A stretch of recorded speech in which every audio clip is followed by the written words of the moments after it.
Abramos la palabra de Dios en el libro de Éxodo. Vamos a buscar el capítulo número 4. Hemos venido estudiando el libro de Éxodo y hemos llegado ya al capítulo 4, donde vamos a leer los versículos que corresponden en la continuación del estudio que estamos desempeñando. Dice Éxodo capítulo 4 del versículo número 18 en adelante: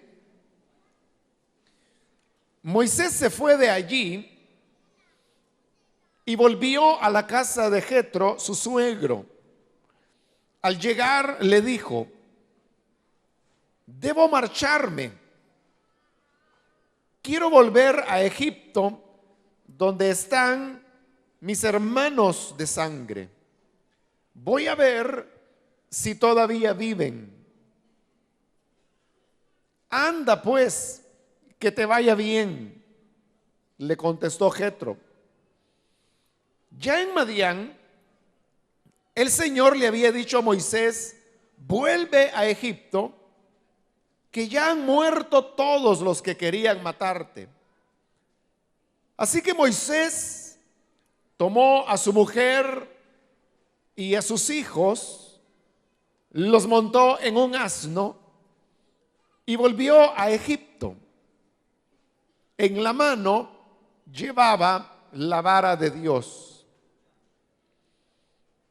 El Señor le había advertido a Moisés: cuando vuelvas a Egipto, no dejes de hacer ante el faraón todos los prodigios que te he dado el poder de realizar.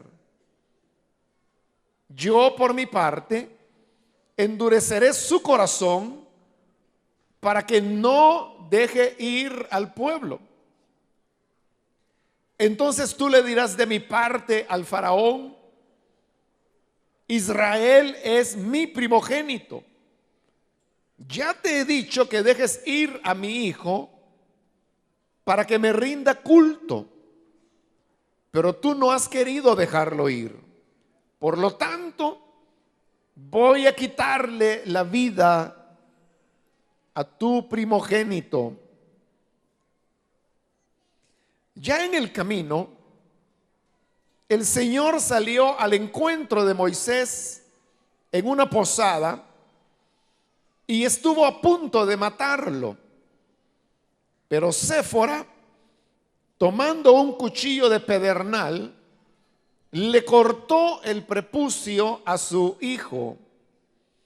Luego tocó los pies de Moisés con el prepucio y le dijo: no hay duda, tú eres para mí un esposo de sangre.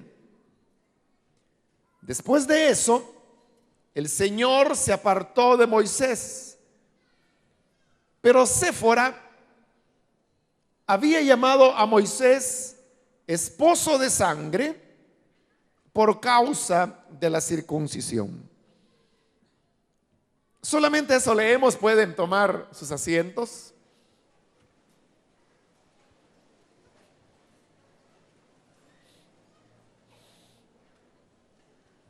En la última ocasión cubrimos la parte cuando finaliza el diálogo frente a la zarza ardiente entre Dios y Moisés.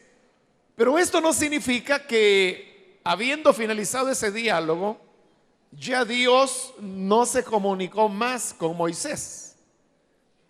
Como veremos en los versículos que hoy hemos leído, Dios, a partir de ese momento, continuó hablando a Moisés en diferentes momentos. Sería ya una comunión, un diálogo permanente entre Dios y Moisés que no se rompería por los siguientes 40 años hasta que llegara el momento en que Moisés habría de morir. Ahora, después de haber hablado con Dios en la zarza ardiente, Moisés sabe que tiene que volver a Egipto tal como Dios se lo ha dicho. Pero acá él debe primero comunicarle a su suegro que ha sido muy bondadoso con él, con Jetro, y tiene que recibir de parte de él, vamos a decirlo así, el permiso para poder abandonar la casa y volver a Egipto. La costumbre que había en la época era que el jefe de familia era una autoridad a la cual se le respetaba todo el tiempo. Ahí no había tales que, como ya tengo 18 años, yo ya puedo salir sin pedirle permiso a mis papás. O sea, eso es algo que algunas personas, algunos jóvenes, muchachas piensan hoy en día. Otros consideran que a los 21 años, pero en esa época las personas podían ser de muy avanzada edad, que es el caso de Moisés, que tiene ya 80 años de edad, pero todavía debe pedirle a su suegro Jetro el consentimiento para poder abandonar la casa donde ha vivido durante los últimos 40 años. Y acá descubrimos más de la personalidad de Moisés. Aunque tenemos la idea, por todo lo que va a suceder a continuación, que Moisés era un hombre aguerrido, así lo imaginamos. Imaginamos a Moisés como un hombre que tenía mucha fuerza, un carácter firme, pero realmente Moisés no era así. Moisés era una persona más bien tímida. Y esa timidez usted la va a notar en la manera como obtiene el permiso de su suegro. Dice el versículo 18, Moisés se fue de allí, es decir, de la zarza ardiente, y volvió a la casa de Jetro, su suegro. Al llegar le dijo: debo marcharme, quiero volver a Egipto donde están mis hermanos de sangre. Voy a ver si todavía viven. Cuando él le dice a su suegro, voy a ver si todavía viven, esa era una fórmula que se utilizaba para decir que lo que él quería era encontrarse con sus hermanos. Es lo mismo que dijo Jacob cuando él oyó que José era el gobernador de Egipto. Y entonces Jacob dijo: iré para ver a mi hijo. Pero verlo significaba reencontrarse con él. De igual manera, acá la expresión voy a ver a mis hermanos habla de ir y verlos, reencontrarse de nuevo con ellos. Pero como han pasado 40 años, en el caso de Jacob habían pasado 20 de no ver a su hijo José, pero en el caso de Moisés han pasado 40 años sin ver a sus hermanos. Por eso él añade para ver si todavía viven. Ahora, lo curioso es que usted puede notar que Moisés no le hace a su suegro Jetro ninguna mención que Dios se le ha aparecido.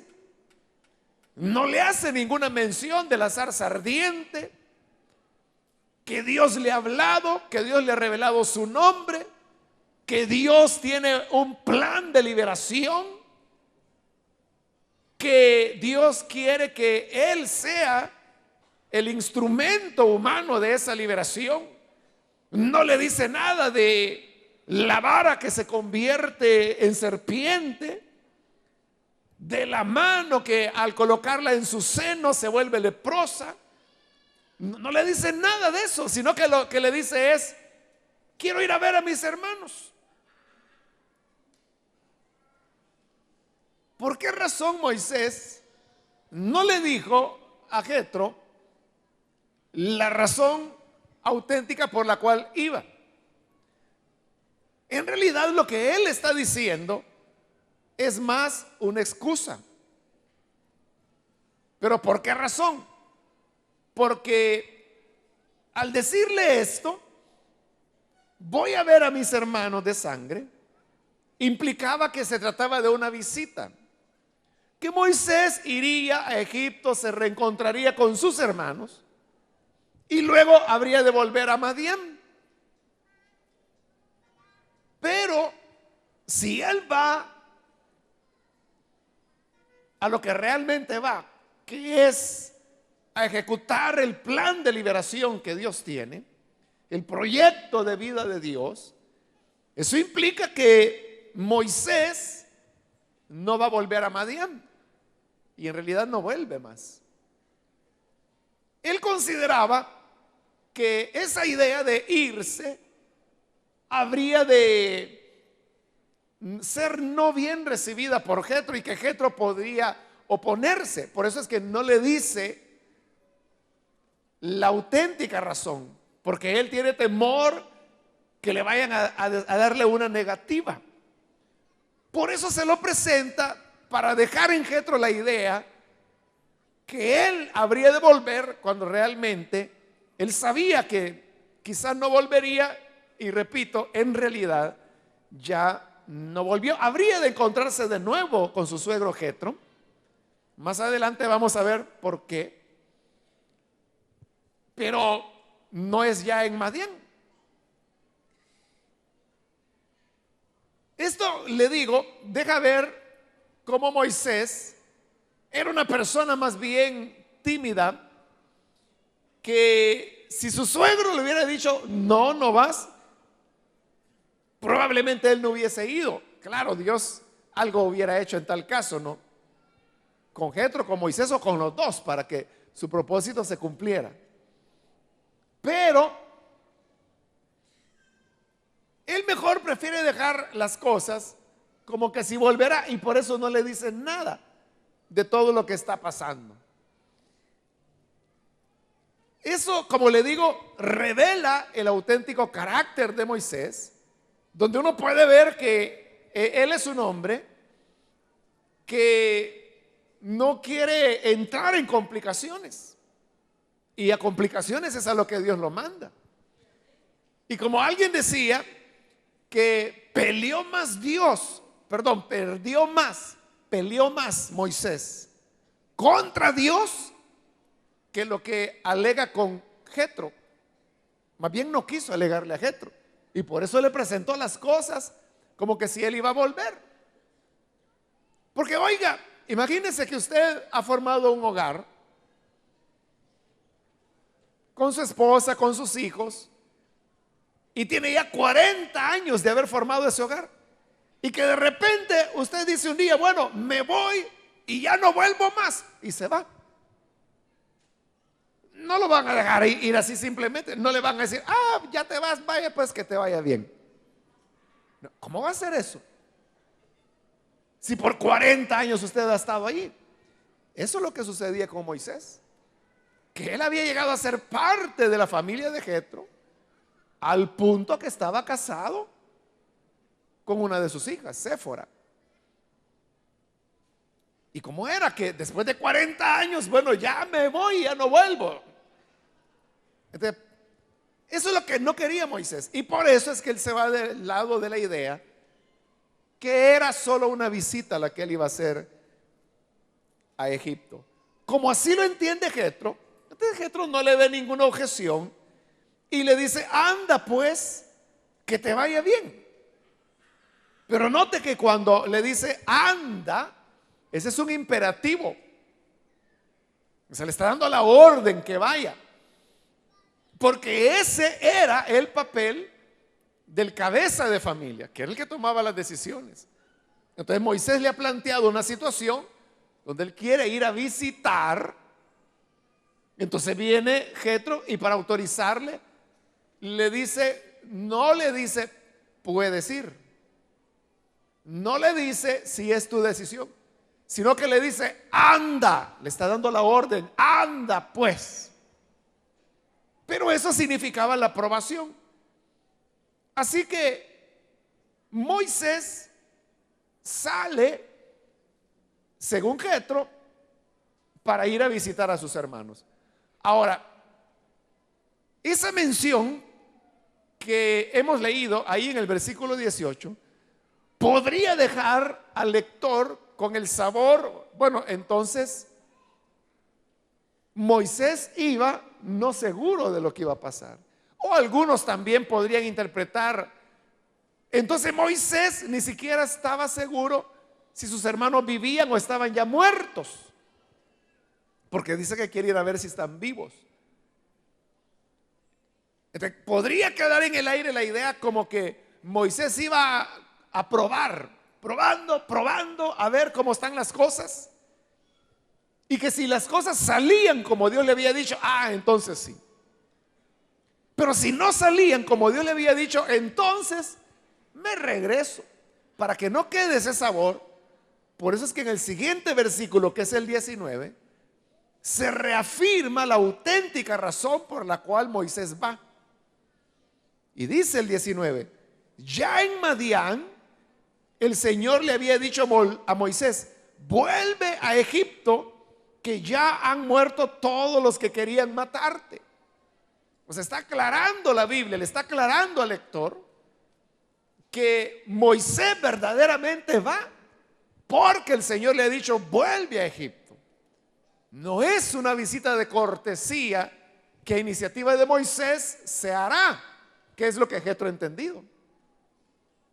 Pero los redactores no quieren que el lector se quede con la idea de Jetro, que Moisés va a ver qué pasa. No, Moisés va en obediencia a que el Señor le ha dicho, vuelve a Egipto. Pero en esas palabras vemos que también Dios muestra su misericordia con Moisés, porque le dice, ya han muerto todos los que querían matarte. ¿Quiénes eran los que querían matar a Moisés? Aquellos que se habían dado cuenta que Moisés había matado a un egipcio, razón por la cual Moisés tuvo que huir.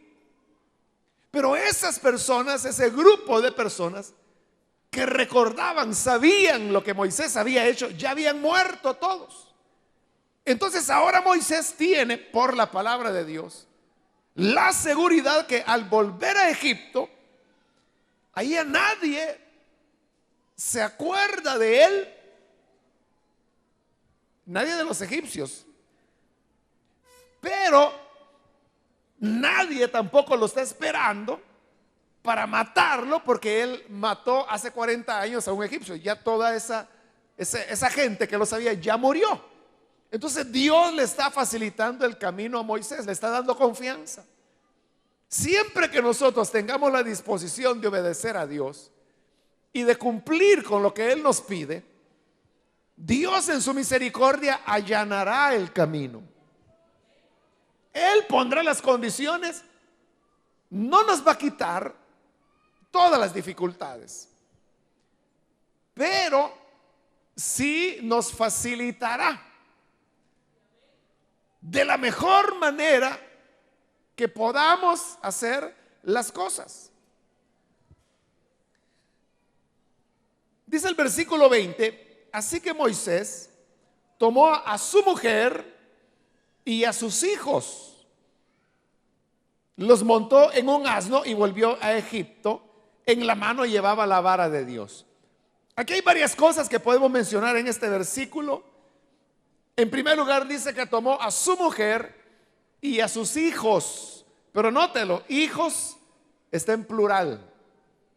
Y recuerde que hasta ahora el relato ha dicho que Moisés tiene solamente un hijo que se llama Gersón, pero hoy dice que tiene dos. Bueno, no dice dos, simplemente está en plural, lo cual significa que por lo menos son dos.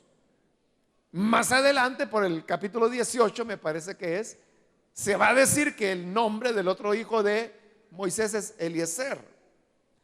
Sin embargo, en el versículo 25 de este mismo capítulo, se vuelve a mencionar solamente un hijo. Entonces note, primero se dice que solo tiene un hijo, luego se dice sus hijos en plural, pero luego aparece de nuevo solo un hijo. ¿A qué se debe eso? se debe, como ya se lo he explicado en otras ocasiones, que el libro de Éxodo, como también otros libros del Pentateuco, tienen 4 fuentes, son 4 tradiciones diferentes. Las 2 principales es la fuente que se llama yavista, que se reconoce porque utiliza el nombre de Dios, que en nuestra Biblia se traduce Señor. Y está la otra fuente, la otra tradición que se llama la eloísta, porque se refiere a Dios llamándole Dios. Entonces, la fuente o la tradición yavista es la que sostiene que Moisés solo tuvo un hijo. Y la eloísta es la que sostiene que Moisés tuvo probablemente 2 hijos, pudieran ser más, pero se mencionan 2. Entonces, como recuerde que lo que tenemos ahora como el libro de Éxodo es una combinación de las 4 tradiciones, pero las que más están mezclándose son, bueno, todas se mezclan, pero digo, las que más presencia tienen son la yavista y la eloísta. De manera que uno tiene que saber distinguir cuándo es una tradición y cuál es la otra. Y eso es lo que aquí sucede, porque cuando se menciona hijos, usted puede ver el versículo 20. Así que Moisés tomó a su mujer y a sus hijos, ahí está en plural, pero sigamos leyendo, los montó en un asno y volvió a Egipto. Oiga esto, en la mano llevaba la vara de Dios. No dice la vara del Señor, dice la vara de Dios. Y Dios es Elohim en el hebreo. Es decir, que esa es la fuente eloísta, porque se refiere a Dios como Dios, como Elohim. Y por eso es que allí usted puede ver que habla de 2 hijos. Pero luego, ya en el siguiente relato, del 24 al 26, donde se menciona que solo es un hijo, usted puede ver en el 24 dice, ya en el camino el Señor. O sea, es la fuente ya vista. Igual en el 26, después de eso, el Señor. Entonces, ahí ya no se habla de Dios, se habla del Señor. Entonces, es la fuente ya vista, por eso habla que solo es un hijo. Entonces, a eso obedece el hecho de que primero es uno, luego son por lo menos 2 y luego vuelve a ser uno, porque se están combinando las fuentes. Ahora, dice que los montó en un asno, y eso habla de la sencillez de la vida que Moisés llevaba, de la cual hemos hablado ya con anterioridad. No llevaba un caballo, o un caballo para él, otro para Séfora y otro para su o sus hijos, sino que era un asno. Y ahí subió a su esposa y a sus hijos, y él iba a pie. Entonces, eso habla de la vida sencilla que Moisés había llevado durante esos 40 años. Y luego dice, volvió a Egipto, en la mano llevaba la vara de Dios. De aquí en adelante ya no se le va a llamar la vara de Moisés, siempre se le llamará la vara de Dios. ¿Por qué razón? Porque esa vara ya fue tocada por la mano de Dios, cuando de vara se convirtió a serpiente, y luego de serpiente de nuevo en vara. Eso, por decirlo de alguna manera, había consagrado esa vara, de manera que ya no era una vara común, ahora era la vara de Dios.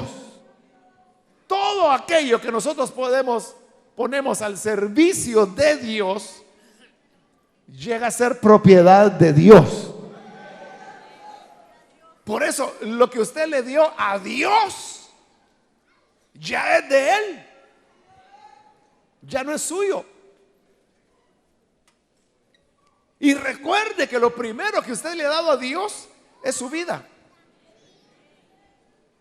porque usted le dijo, Señor, te entrego mi vida. Ya no es suya, ahora es propiedad de Dios todo su ser. Por eso es que en el Nuevo Testamento Pablo habrá de decir: ya no sois vuestros, ya no os pertenecéis, sino que somos propiedad de Dios. Igual todo lo que le damos a Dios es de Él. A lo largo de el poco tiempo que el Señor en su misericordia me ha permitido estar dentro del Evangelio, y he conocido dos casos de dos personas que dieron a la iglesia, bueno, más que a la iglesia, a Dios, sus diezmos, sus ofrendas. Bueno, recuerdo a un hermano que incluso donó unas bancas a la iglesia, pero luego él se enojó. Yo ni sé por qué razón. La cosa es que se enojó y él decidió retirarse de la iglesia. Pero antes de retirarse, él dijo: me devuelven mis bancas y quiero que me devuelvan mis diezmos y todas las ofrendas que he dado. Y había estado varios años en la iglesia.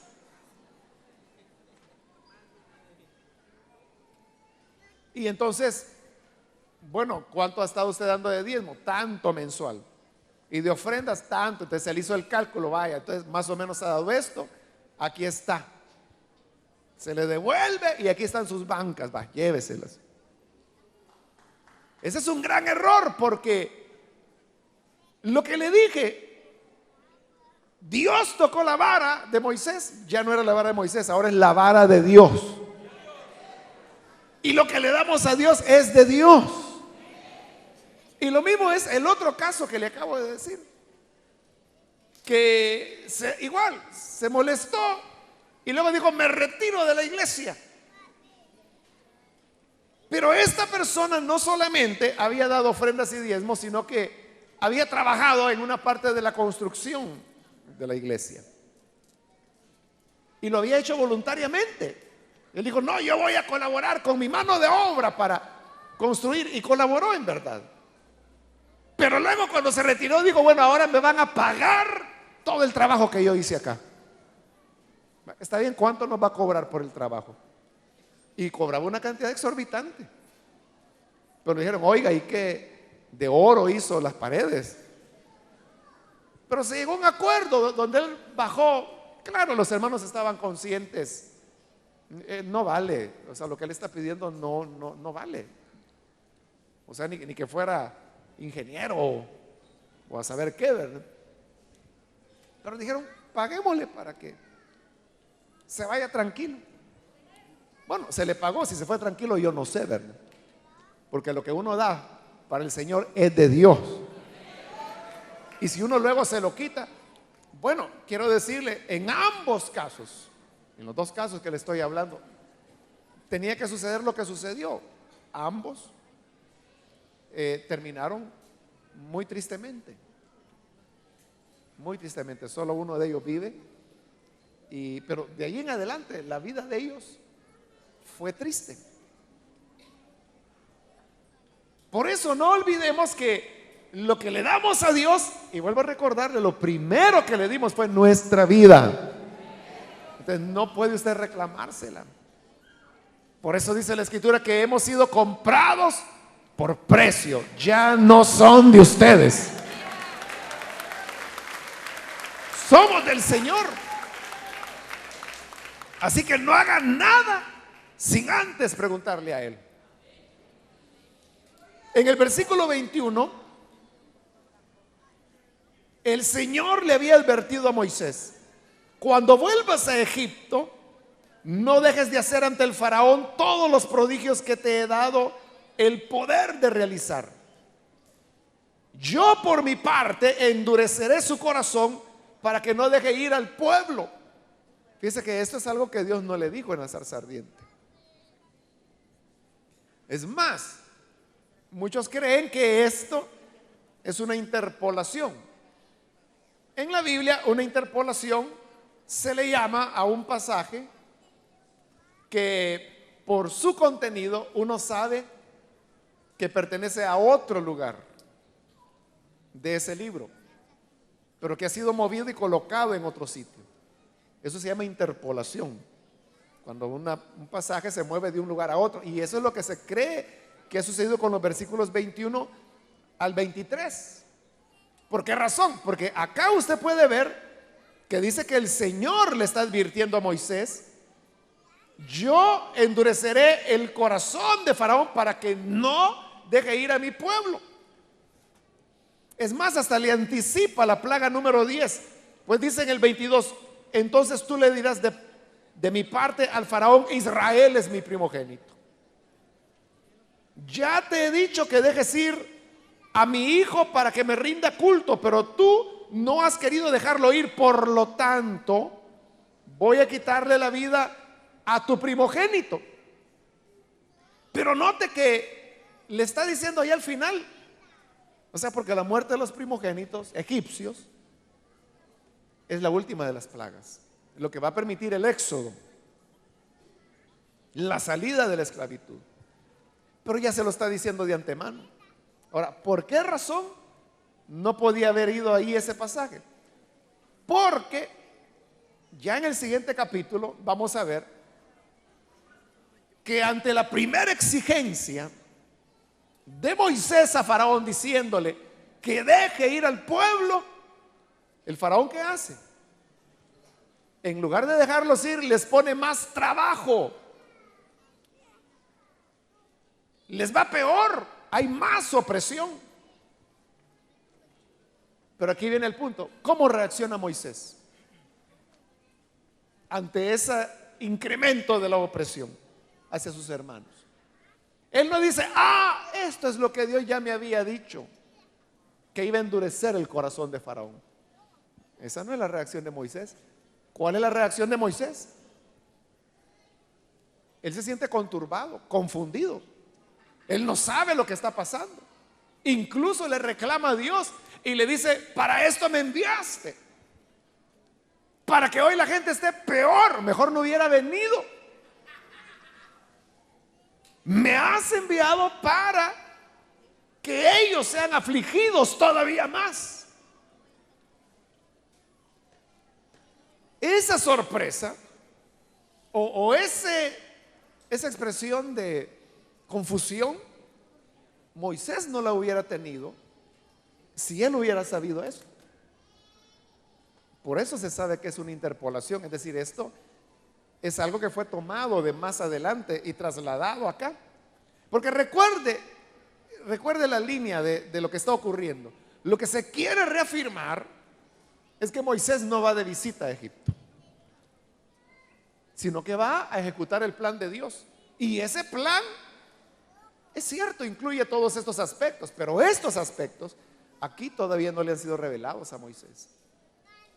O sea, esto de que Dios va a endurecer el corazón de Faraón es algo que Moisés lo va a saber hasta después, cuando ve que la cosa no es tan fácil como él imaginaba.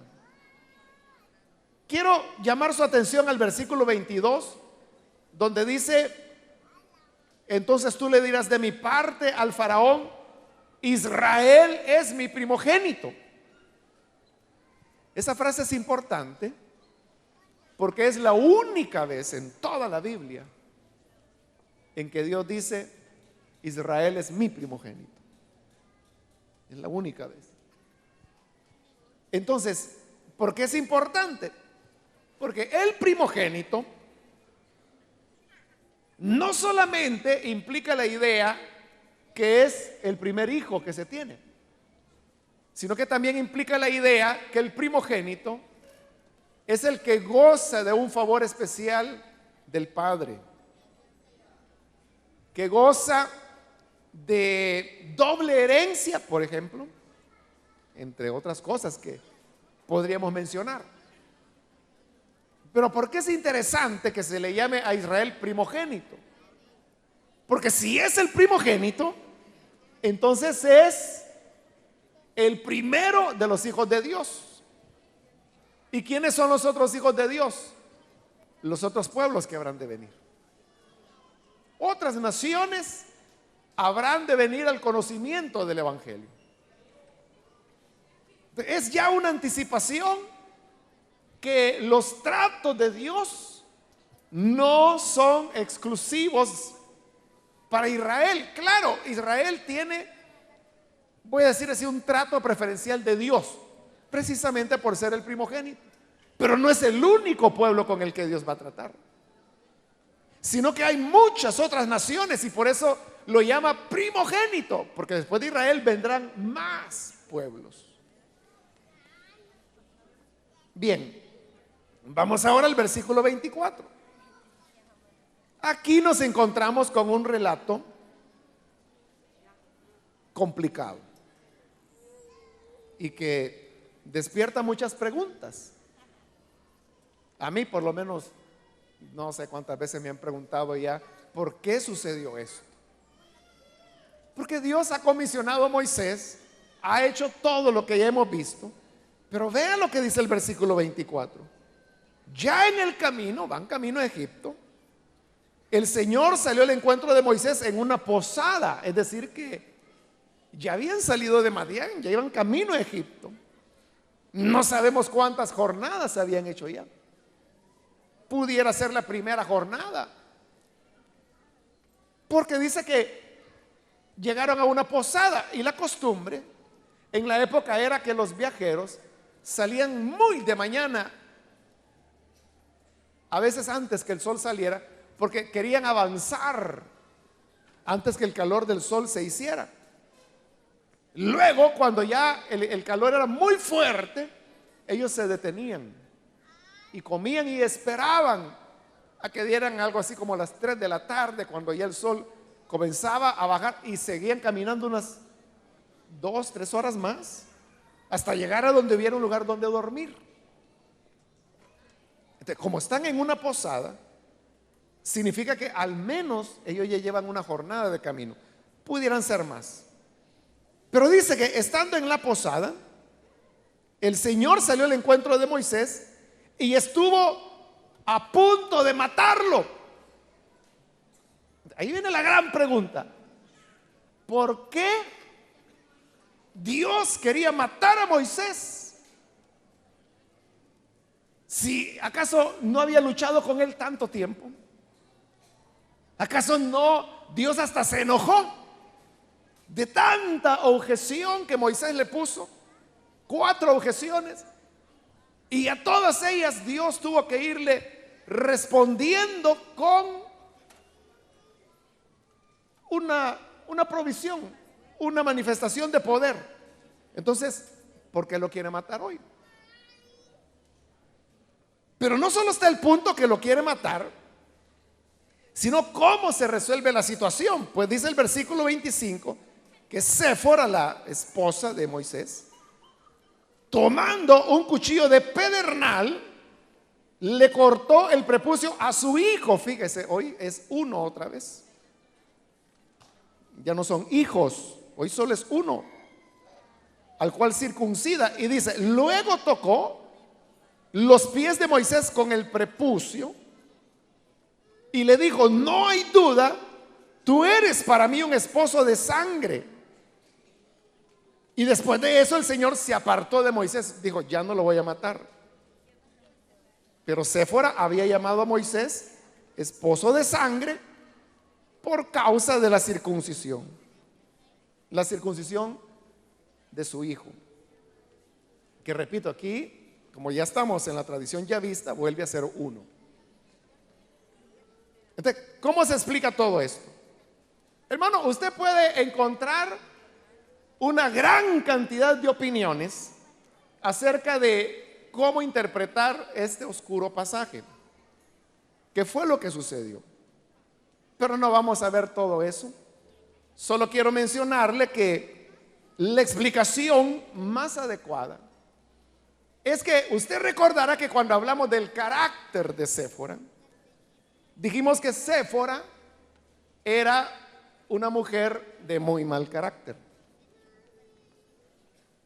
O sea, era una mujer de carácter fuerte. Y Moisés, ¿cómo era? Moisés, hemos dicho que era un hombre tímido, que lo que evitaba siempre era la confrontación, al punto que no quiso decirle a Jetro realmente lo que iba a hacer por evitar confrontación. Entonces, Séfora, como ella era madianita, la idea es que a ella le parecía que la circuncisión era como una idea salvaje, una idea bárbara. Y ella le dijo a Moisés: a mi hijo nunca le vas a hacer tal cosa. El mandato de Dios era que al octavo día los niños tenían que ser circuncidados. Pero Séfora se oponía a eso. Moisés, precisamente por su carácter suave, conciliador, él no quiso entrar en conflictos con su esposa. Ella dijo: yo no quiero estar discutiendo con ella, y buscó el camino más sencillo o más fácil o más cómodo, que era: bueno, si ella no quiere, no quiere. Pero ahora Dios le sale al encuentro y lo quiere matar. ¿Por qué lo quiere matar? Porque él no está cumpliendo con el mandamiento de Dios, que todo hijo de Abraham debe circuncidarse al octavo día de nacido. Ahí hay una enseñanza importante. La enseñanza es, hermanos y hermanas, que Dios no está jugando. Con las cosas de Dios no se puede jugar. Y Moisés había sido llamado a una labor grande, única. Y no era posible que él le estuviera pasando por alto un elemento tan básico, y podríamos decir hasta cierto punto tan práctico, como era el tema de la circuncisión de su hijo. Entonces, no podemos pretender hacer la obra de Dios si permitimos que en nuestra vida haya ciertos elementos de desobediencia. Porque, como le digo, con Dios no se juega. Tal vez Moisés pensó: si eso solo es un detallito y es por no tener problemas con Séfora, porque ¡ay, Séfora! Tremenda. Pero la cuestión es que cuando se trata de la obediencia a Dios, como lo dijo Lutero, que aunque hubiera más demonios que tejas hay en los tejados, él siempre haría la voluntad de Dios. Entonces, eso es lo que nosotros debemos buscar y lo que Dios exigía. Pero oiga, Séfora lo comprende. Y claro, ella no quiere perder a su esposo. Entonces ella misma, que era la que probablemente se burlaba de la práctica de la circuncisión, dice que tomó un cuchillo de pedernal, que era lo más afilado que había en la época, y ella misma circuncida a su hijo. Y con eso toca los pies de Moisés y le dice: no hay duda, tú eres para mí un esposo de sangre. No se sabe, hermanos, todavía no se ha podido comprender, no hay elementos para saber qué se escondía detrás de esa expresión esposo de sangre, que es la única vez que aparece en la Biblia. Probablemente Séfora estaba pensando en alguna costumbre madianita. Pero lo que es un hecho es que Séfora ahora ha hecho aquello que ella, a lo que tanto se había opuesto. Ella ha hecho aquello de lo que quizás ella se burló muchas veces. Entonces es como que Dios le dice: bueno, Séfora, ¿vas a hacer lo que yo digo o te malmato a tu marido? Y Séfora dice: no, pues Señor, si así, pues por las buenas, pues claro, sí. Y circuncida a su hijo, que era Gersón, según esta tradición. Pero Séfora todavía no está doblegada. Lo vamos a ver más adelante, cómo Moisés tiene que mandar de regreso a Séfora con su suegro, porque ella no le está colaborando a Moisés. Entonces, pero Dios siempre seguirá adelante con su obra.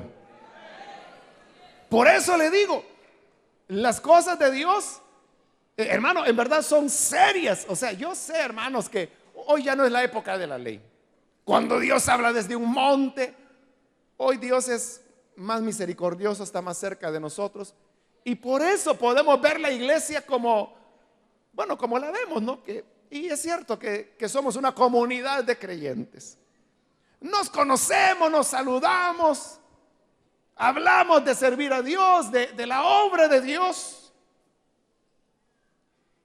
El peligro es que veamos esa obra de Dios como una cuestión de compañerismo solamente.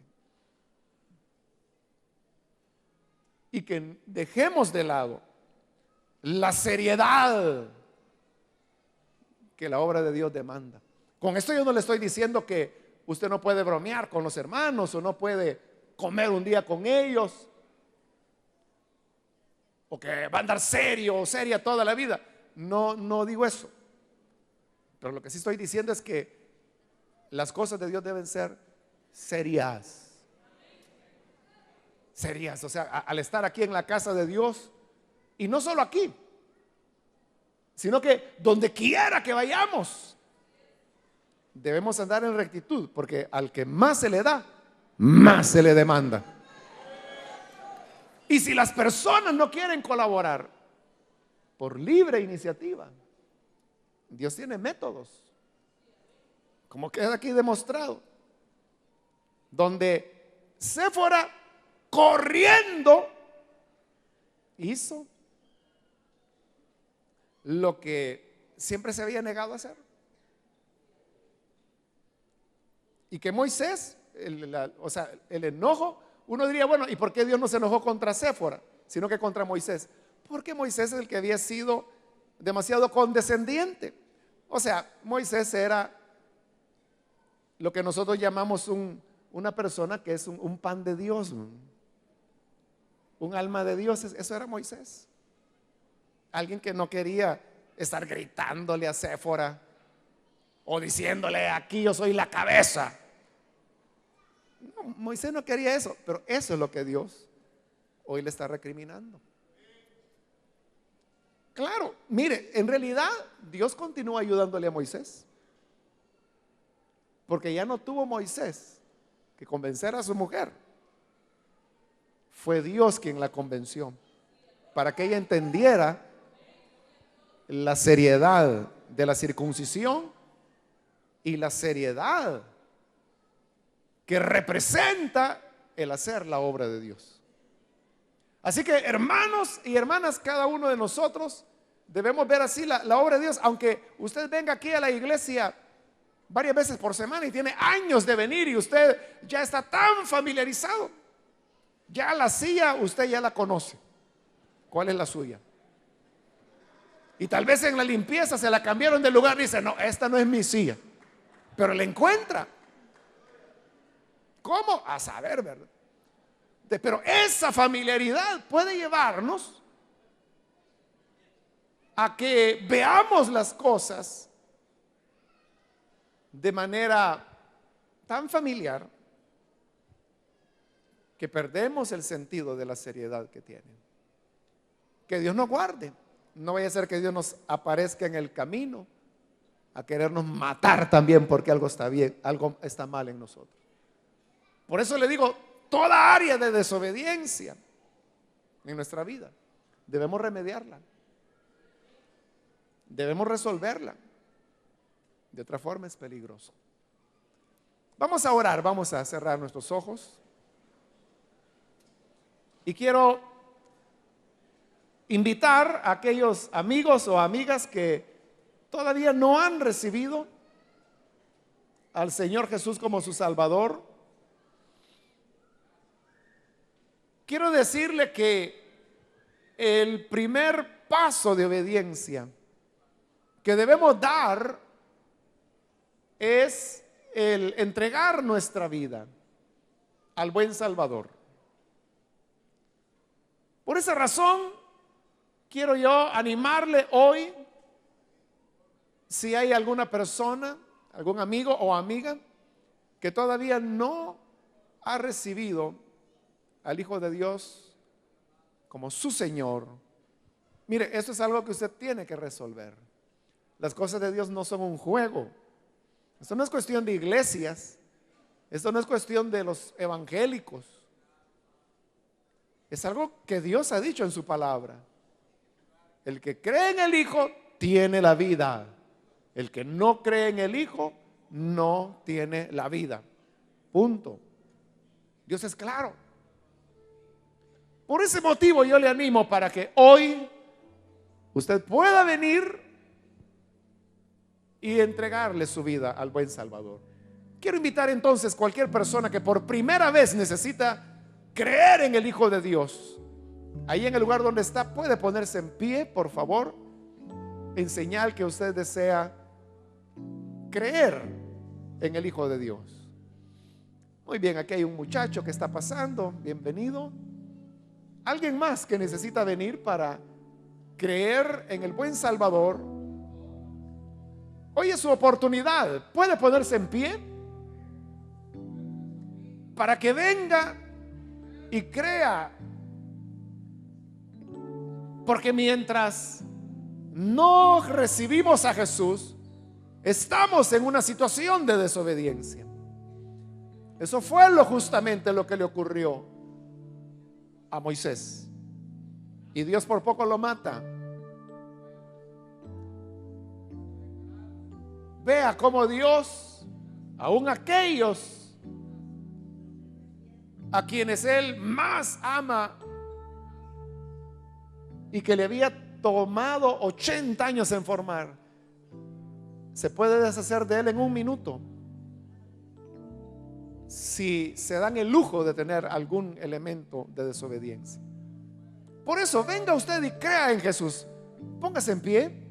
También si hay hermanos o hermanas que en sus vidas han permitido algunos elementos de desobediencia, algunas conductas, actitudes, costumbres o amistades pecaminosas,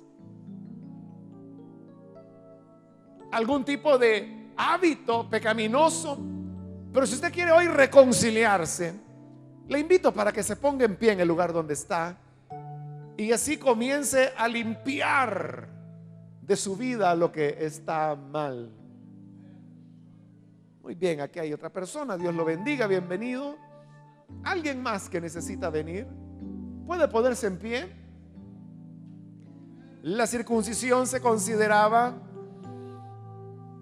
una purificación, pero ahora lo que nos purifica es la sangre del Hijo de Dios.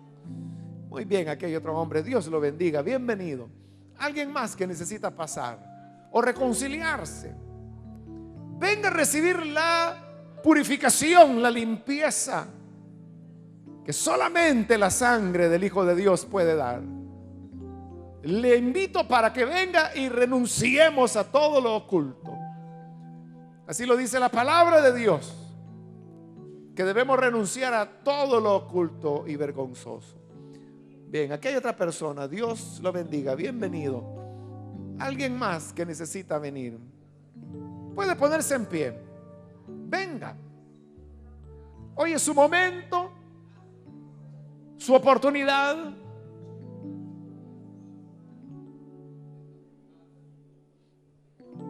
¿Alguna otra persona? Le invito para que pueda venir.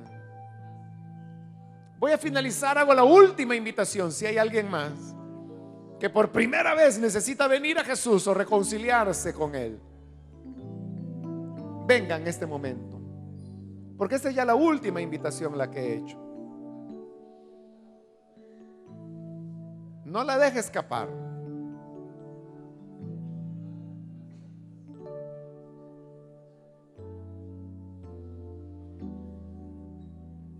Es un momento.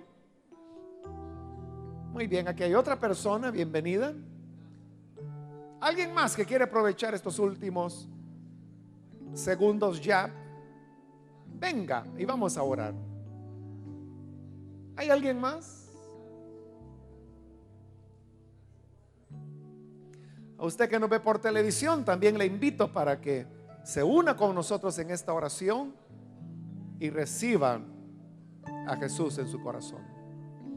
Padre, te damos gracias por todas las personas que están aquí al frente, por aquellos que a través de la televisión o las emisoras de radio ahora también están dando este paso de quitar todo aquello que a ti no te agrada, que toda aquella conducta de desobediencia, todo hábito de desobediencia, toda práctica, toda actitud pecaminosa sea, Señor, ahora dejada fuera. Con tu sangre, Señor, limpia, perdona. Que en nosotros haya un auténtico arrepentimiento y una resolución para abandonar, dejar de lado todo aquello que estorba en nuestras vidas, en nuestra comunión contigo. Por eso te pedimos, Señor, límpianos más y más, purifícanos, que tu sangre preciosa nos limpie, nos lave, nos haga nuevas criaturas con un corazón renovado. Limpia, Señor, todo lo que somos, y que así tú, Señor, seas exaltado y que no haya ningún obstáculo, porque ahora sabemos que tu obra es seria, demanda seriedad, compromiso de parte nuestro. No podemos estar jugando, porque tú, Señor, eres santo, y los que a ti se acercan deben también ser santos. Ten misericordia, Señor. Ten misericordia más y más de nosotros, para poder servirte y agradarte. En el nombre de Jesús, nuestro bendito Salvador, lo pedimos. Amén.